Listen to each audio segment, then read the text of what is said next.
아마존이 그 제2본사를 만들면 그 땅은 100년 이상 무상 임대해 주겠다고 그랬고요. 그 다음에 수십 년간 법인세 안 받겠대요. 우리 동네 사람들 일자리만 만들어주면 우리 주는 법인세 안 받겠다. 그 다음에 또 필요한 인재들이 있으면 우리 좋은 대학들 많으니까 거기에서 필요한 인재 뭐뭐뭐뭐 가르치면 된다는 것만 알려주면 특별 학과를 만들어가지고 그렇게 해서 인력을 공급하겠다고 한 겁니다. 그래서 지금 아직 만들어지기 전인데 벌써 거기 엄청나게 경제가 발전하고 있습니다. 사실 세계적인 기업이 하나가 오게 되면 온다는 소문만 나면 그 지역에 우선은 전국의 인재들이 다 몰려서 거기 대학에 입학합니다. 만약에 제천에서 애플이 여기에 회사를 세운다고 소문이 나면 당장에 제천 대학, 세명대학교 아마 뭐 경쟁률이 100대 1 이렇게 될 거예요. 전국에서 다 올 겁니다. 그리고 그렇게 사람들이 모이니까 소상공인들, 자영업자분들 장사가 너무나 잘 되는 거예요. 그렇게 되는 거거든요. 그러니까 저는 이 지역 균형 발전에서 핵심은 하나다. 민간 기업을 지자체에서 유치할 수 있도록 모든 권한과 돈과 법적인 권한 이런 거를 다 줘야 된다. 그러면 이 문제는 해결된다. 그게 제 결론이거든요. 사실 지금까지 정부에서 했던 게 뭡니까? 정부에서 공기관들을 지역으로 이렇게 보냈는데 그게 별로 소용없잖아요. 보면 주말 되면 전부 다 자기 집으로 가버리니까 지역 경제에도 도움도 안 되고 고용도 도움이 안 됩니다. 그러니까 결국은 민간 기업을 유치할 수 있게 해야 되는데 문제는 뭐냐? 우리 충북이 제천시가 그럴 수 있는 그 미국의 버지니아주 같은 100년 무상 임대라든지 법인세를 깎아준다든지 이럴 권한이 없다는 게 문제입니다. 그런 모든 법적인 권한 그리고 재정적인 권한을 중앙정부가 다 가지고 있어요. 그러니까 제천시에서 정말로 필요한 사업이 있다. 그러면 사실은 자체적으로 알잖아요. 근데 자체적으로 돈이 없으니까 세종시로 가가지고 제천에 대해서 전혀 모르는 공무원한테 설득을 해야 돼요.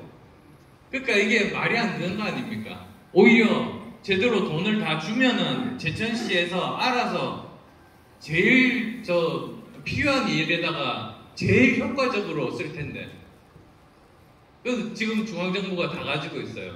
그래서 결국은 이 모든 것의 시작은 중앙정부가 가지고 있는 법적인 권한 그리고 재정적인 권한을 지방정부에다가 줘야 됩니다. 그래서 충북에도 주고 제천시에도 줘가지고 그럼 어느 정도까지 주느냐? 스스로 정말 글로벌 대기업을 유치할 수 있을 정도까지 그런 권한과 돈을 주는 겁니다. 그렇게 되면 아마 열심히 서로 경쟁하겠죠. 제천시하고 대전시하고 경쟁해가지고 삼성 같은 기업, 국내 글로벌 기업을 유치하든지 아니면 애플이라든지 구글 같은 외국의 대기업을 유치하려고 경쟁하든지 서로 열심히 경쟁할 겁니다. 그래서 유치한 곳에서는 그 기업이 있으면 경제가 발전할 거고요. 유치해서 실패해도 상관없어요. 그러면 기업이 하나뿐입니까? 또 다른 기업 유치를 위해서 또 다른 지자체끼리 경쟁하고 하면은 결국은 우리나라 전역에 여러 가지 큰 대기업들을 곳곳에서 유치를 하면서 이런 모든 문제들이 해결될 거다. 그게 제 결론이었습니다. 그래서 지금 현재 그 110대 국정과제를 인수위원장 하면서 만들었었는데 거기에서 정말로 제가 제일 중요하게 생각하는 게 바로 지역 균형 발전이고, 그 핵심은 중앙정부가 가지고 있는 권한을 지역정부, 지방정부에다가 주는 데 있다.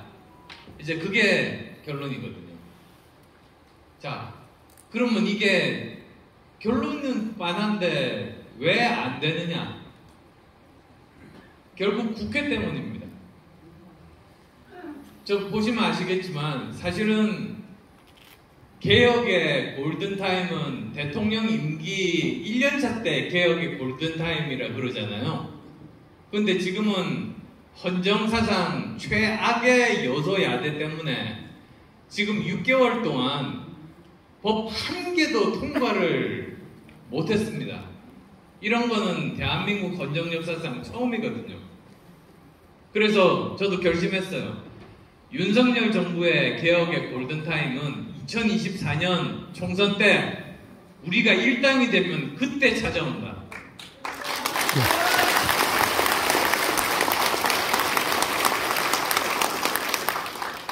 그리고 그때부터 정말 우리나라를 바로 세우면, 뭐 영어 표현으로 내셔널 리빌딩을 하면은, 그러면 그 성과를 인정받아서 정권 재창출을 할 수 있고, 보통 개혁하려면 10년은 필요하거든요. 계속 우리 당이 다시 집권을 해가지고 10년 동안 나라를 완전히 바꿔놓을 수 있다. 그래서 이번 총선이 정말로 중요하다. 그렇게 말씀드리고 싶습니다.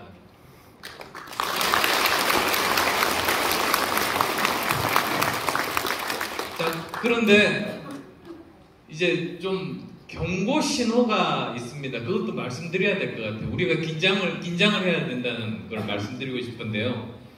지난주 금요일 날 갤럽에서 여론조사를 했습니다.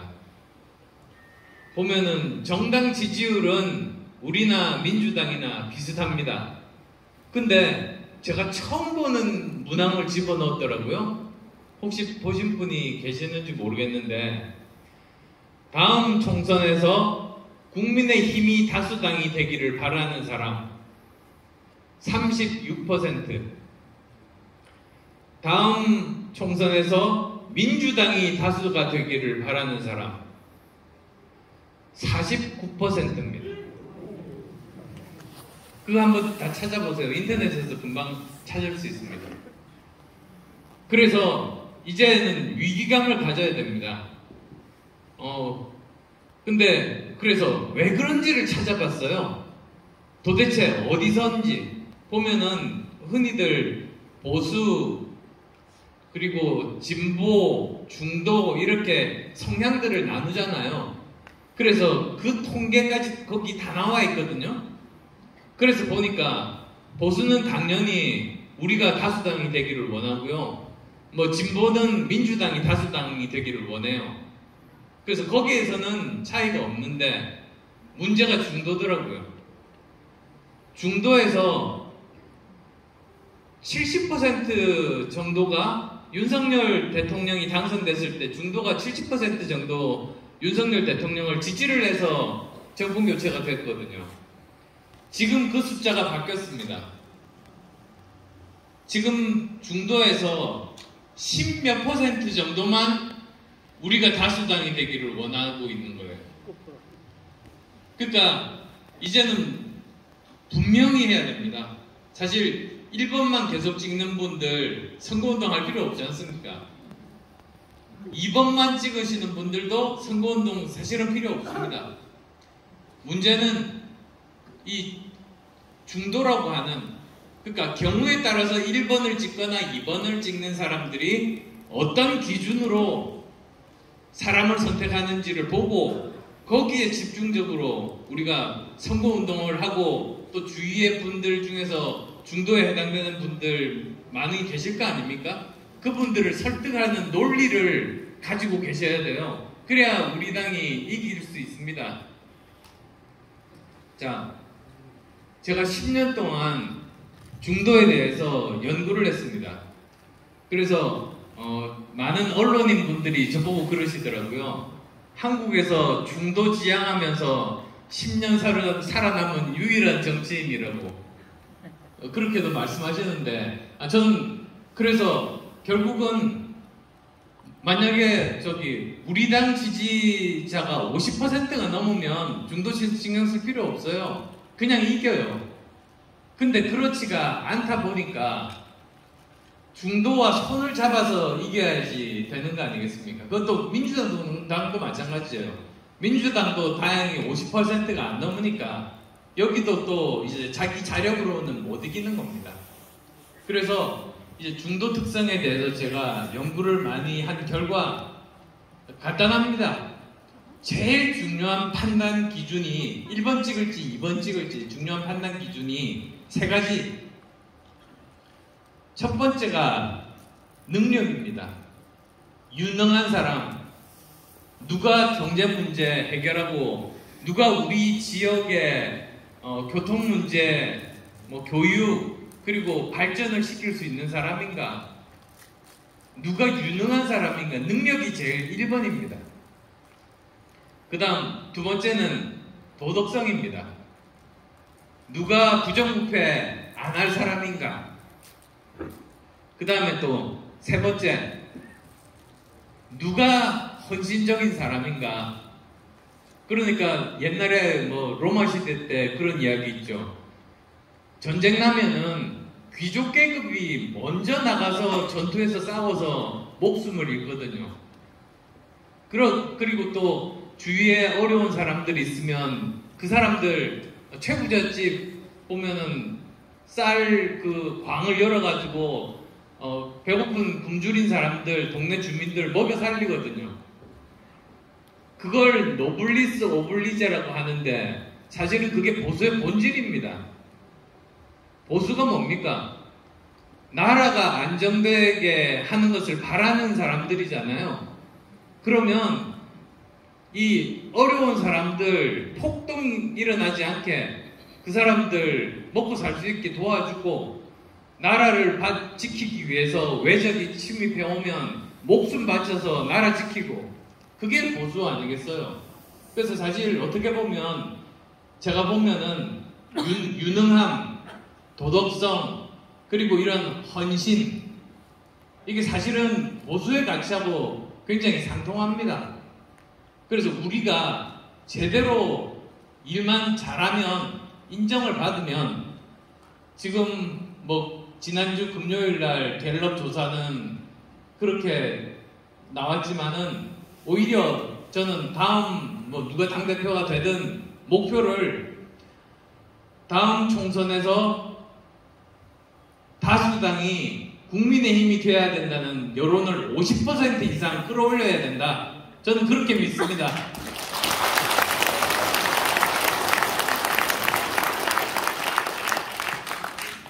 그래서 우선은 이제 그런 것들을 말씀드릴게요. 그래서 정말 다음 총선에서 이제 유의할 점들을 이렇게 보면 제가 첫 번째 말씀드린 대로 우리가 그런 중도 그리고 수도권 및 충청 사실 지금까지 보면 이 중원을 장악한 자가 한반도를 지배한 건 삼국시대 이래로 계속되어 온 진리거든요.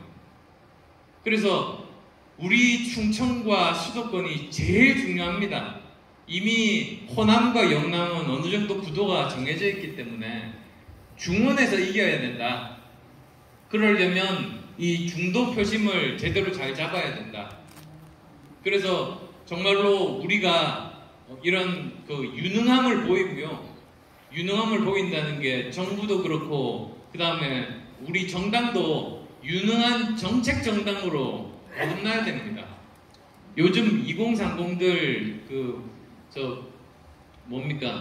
연끌 해가지고 집 사서 지금 거의 망하게 생겼거든요. 이런 문제 우리가 해결해 줘야 됩니다.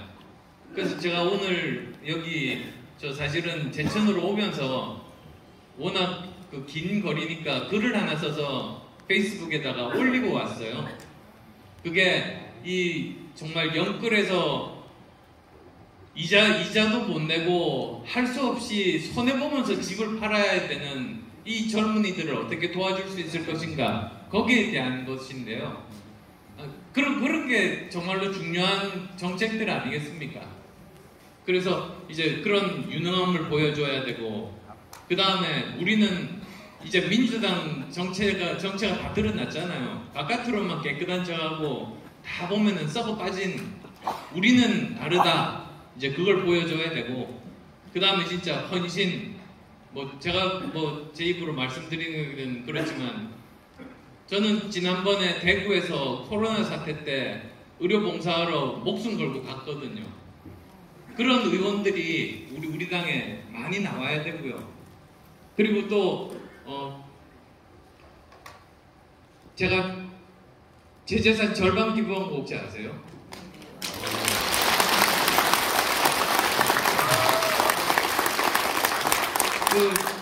제가 안랩이라는 V3 만드는 회사 만들었었는데요. 그 절반을 기부를 해서 재단을 만들었습니다. 그리고 그 재단에서 한 일이 소형 원자력 발전 연구비를 냈습니다. 지금까지.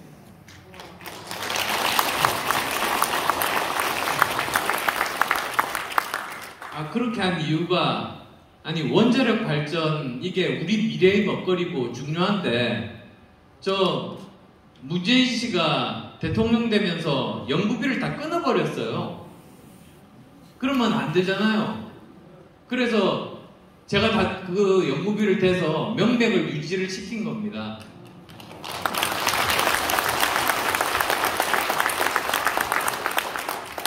그래서 정권 교체돼서 너무 좋은 것 중에 하나는 이제 제가 그 돈 안 내고 딴 데 써도 됩니다.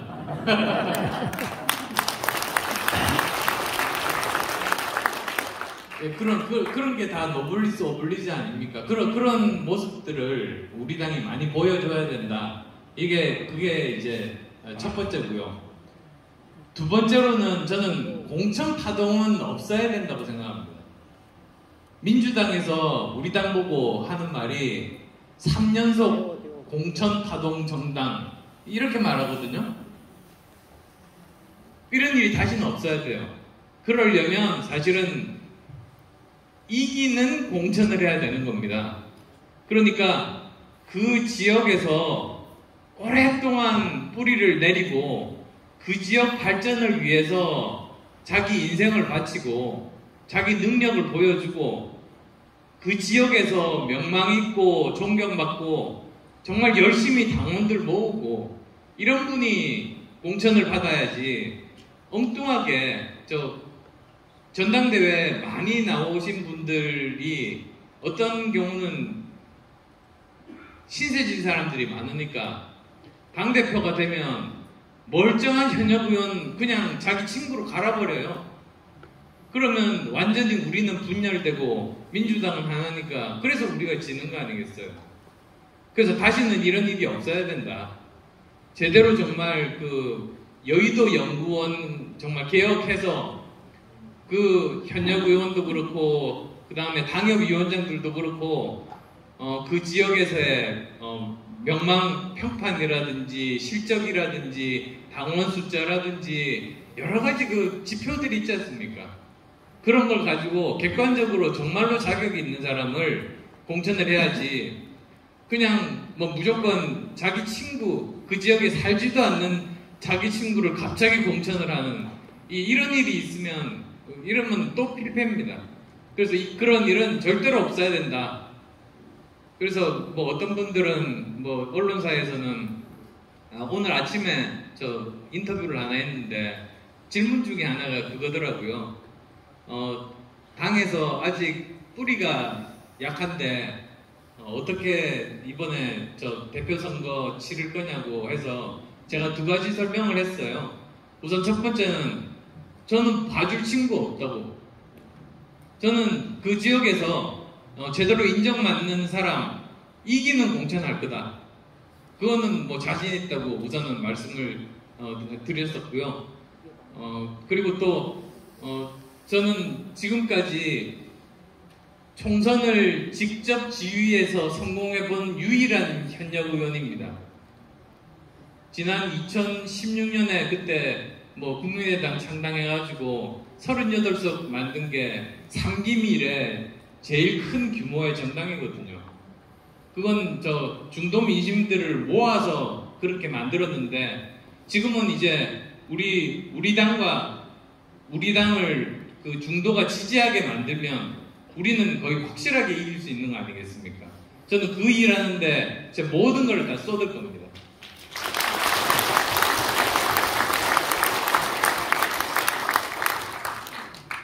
네, 그래서 지금 정말로 그래서 하고 싶은 일이 지역 균형 발전이고, 그리고 그거를 위해서는 결국은 이번 총선에서 공천 파동 없이 정말 자격 있는 사람이 공천받는 이기는 공천을 해서 반드시 제1당이 돼서 윤석열 정부가 성공을 해야 된다. 그렇게 말씀드리고 싶습니다. 네.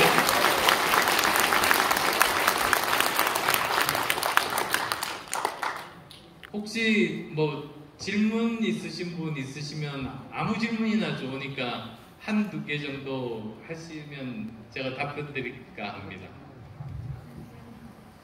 예, 저 제일 먼저 손 드셨습니다.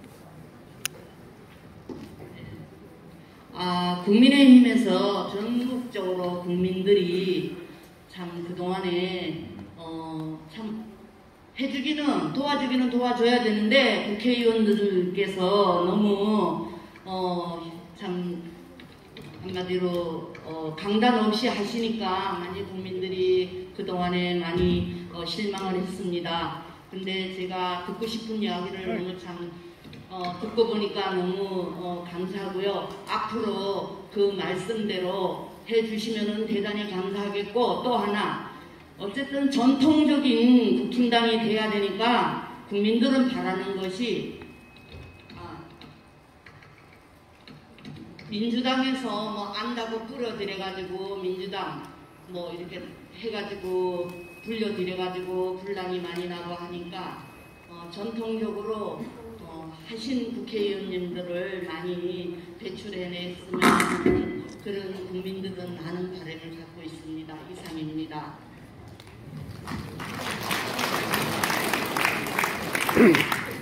예, 감사합니다. 아까도 말씀드렸습니다만 결국은 이번 총선의 승패는 충청권과 수도권에서 납니다.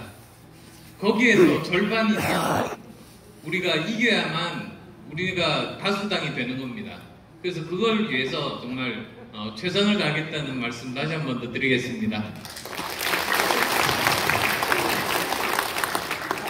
예, 아까 예.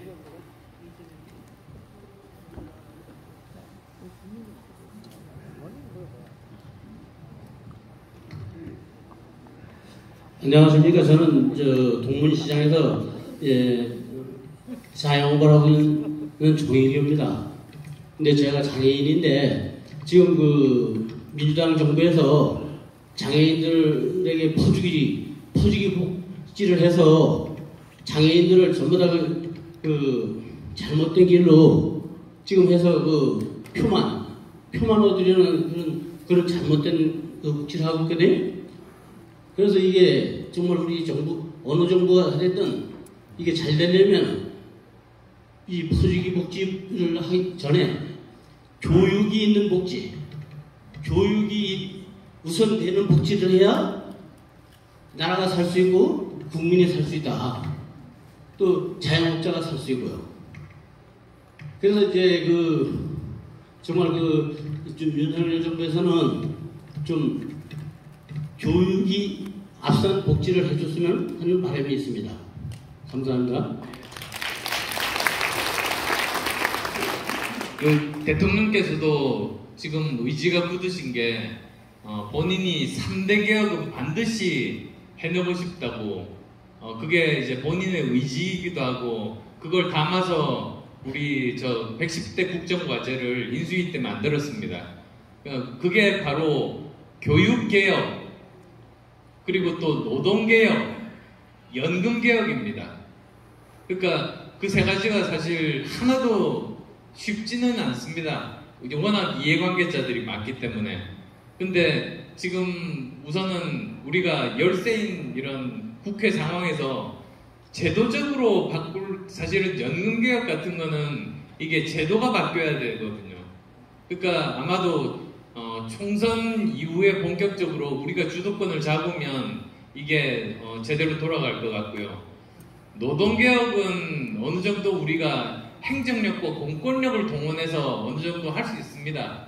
제일 먼저 저는 해야 될 일이 불법에 대해서는 단호하게 대처해야 된다. 그 원칙을 제대로 세우고 공권력 우습게 여기는 일을 없게 만드는 게 정말로 중요하다고 봅니다. 제가 미국에서 학교를 나왔었는데요. 제가 첫날 이렇게 보니까 시위대하고 경찰하고 대치하고 있는 걸 제가 미국 가서 첫날 봤어요. 보니까 중간에 영어로 폴리스 라인이라고 쳐져 있고 양쪽에서 대립하더라고요. 근데 굉장히 격렬한데 그 선을 넘지는 않으니까 경찰이 그냥 가만히 서 있더라고요. 근데 한 사람이 시위자가 흥분을 해가지고 폴리스 라인을 넘었어요. 그랬더니 몽둥이로 있는 힘껏 머리를 때려가지고 피가 거의 한 2m 정도 튀더라고요.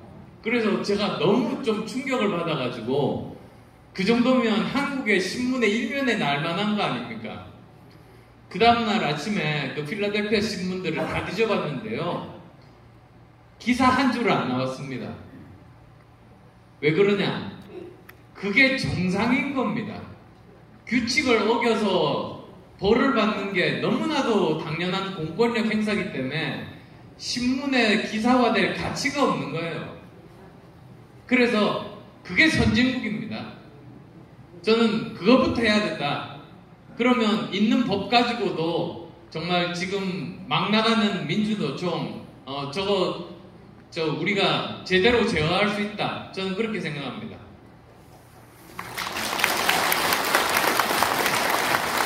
그리고 마지막 말씀하신 그 교육개혁이 굉장히 복잡하거든요. 그래서 거기에 대해서는 사실은 제가 좀 안타까운 게 얼마 전에 박순애 전 장관이 물러났을 때 그때 보면은 학제 개편, 5세 입학 이런 걸로 해가지고 프레임을 씌워가지고 지금 무너뜨렸거든요. 근데 사실은 제가 학제 개혁이 필요하다고 하는 사람인데요. 그게 국정과제 초안에 올라왔길래 제가 뺐습니다. 왜 그런지 아세요? 그게 들어가는 순간 민주당의 표적이 돼가지고 공격당할 거를 제가 알았기 때문에 뺐습니다. 그걸 다르게 접근해야 됩니다. 제일 먼저 해야 될 일이 국민들 공감대를 형성하는 거거든요. 그러니까 제가 권고안을 거기다가 썼어요. 일부러 110대 국정과제 말고 따로 메모가 있는데요. 거기에다가 제가 뭐라고 했냐면 교육개혁을 하려면 맨 먼저 해야 될 게 공론화 내지는 대규모 여론조사라고 했습니다. 그리고 예시로 3개만 물어보면 된다. 첫 번째, 우리나라 교육 그냥 이대로 두면 우리 아이들이 나중에 미래를 대비를 충분히 시킬 수 있는 그런 교육이라고 생각하느냐? 두 번째, 우리 교육 이대로 두면 그러면은 뭡니까?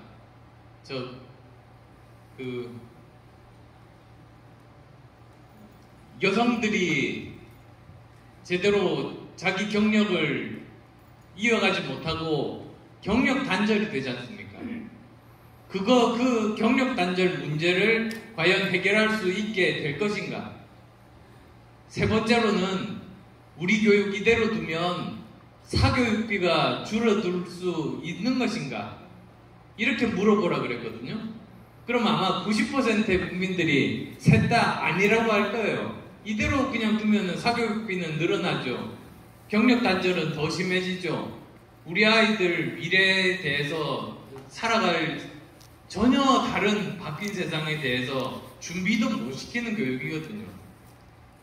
그러면 그 여론조사 결과를 가지고 이 문제를 해결하기 위해서 위원회를 소집을 하고 그때 정부 안을 꺼내는 겁니다. 사실은 그렇게 순서까지 제가 했는데 그 순서를 어기고 먼저 안을 꺼내는 바람에 완전히 그냥 초토화가 된 거죠. 그런 게 좀 굉장히 안타깝기는 한데 그래서 반대파가 많기 때문에 개혁하려면 정치를 알아야 되고요. 굉장히 세심하게 계획을 세워가지고 하나하나 진행해서 상대편이 반박을 못하도록 그렇게 해야지 개혁이 가능하다. 그렇게 말씀드리고 싶습니다.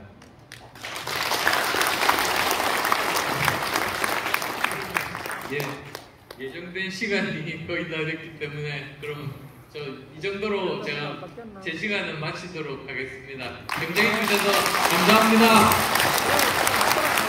네, 열띤 강의해주신 안철수 국회의원님께 다시 한번 큰 박수 부탁드리겠습니다.